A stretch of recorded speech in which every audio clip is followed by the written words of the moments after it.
Hello, welcome back to my channel. Today we are talking about Frankie de Jong, who is allegedly coming to Manchester City on a swap deal with Bernardo Silva.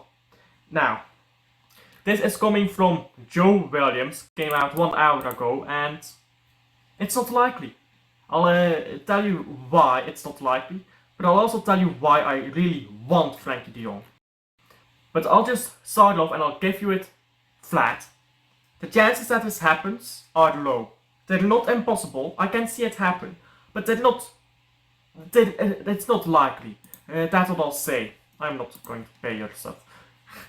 And I'll explain why I don't think it is likely. And this will get added into my collection by the end of the season of absolute horse shit transfer news, because that's what it is. Now, if you're wondering why I'm wearing clothing like this in the summer, I went to the mountains and it's quite cold there. But now that I'm home, it's kind of warm. So I'll take that off when I finish this video. Okay, right, so Frankie de Jong, what does he do?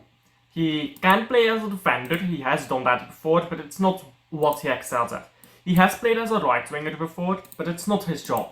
Frankie de Jong, he's a midfielder. He can play defensive midfield, he can play a more forward midfield role. Sort of similar like Rodri.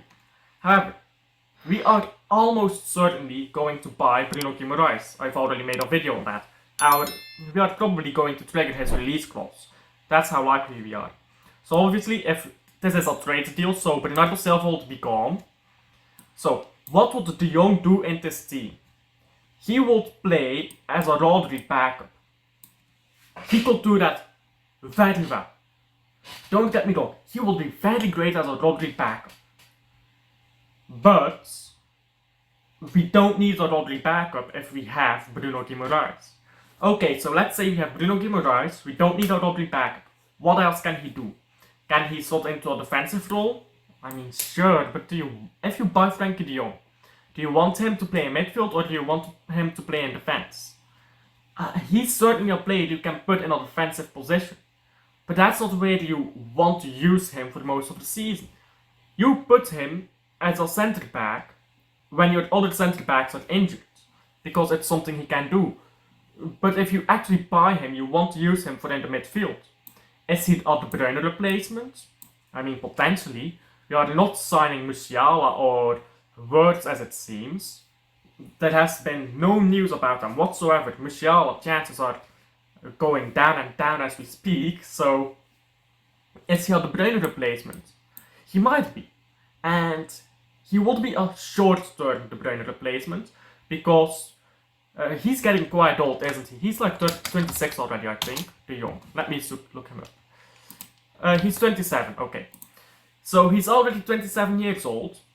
That's still young. But let's say 3 seasons, okay, by then Echeverri, who is probably getting loaned out to Girona, will have developed a bit more, and if Echeverri is a good player, we can bring Echeverri in. So maybe, just maybe, we can have de Jong as our De Bruyne replacement for a short term. And that is the only way that I realistically see him. I mean, maybe I'm missing something. Tell me down below if I'm missing something. But that is the only way I see him coming into this team if we have Bruno Guimaraes. Because, I mean, I'm sounding like a broken record here. Bruno Guimaraes is a better Rodri backup, and he's younger. So he is more long term.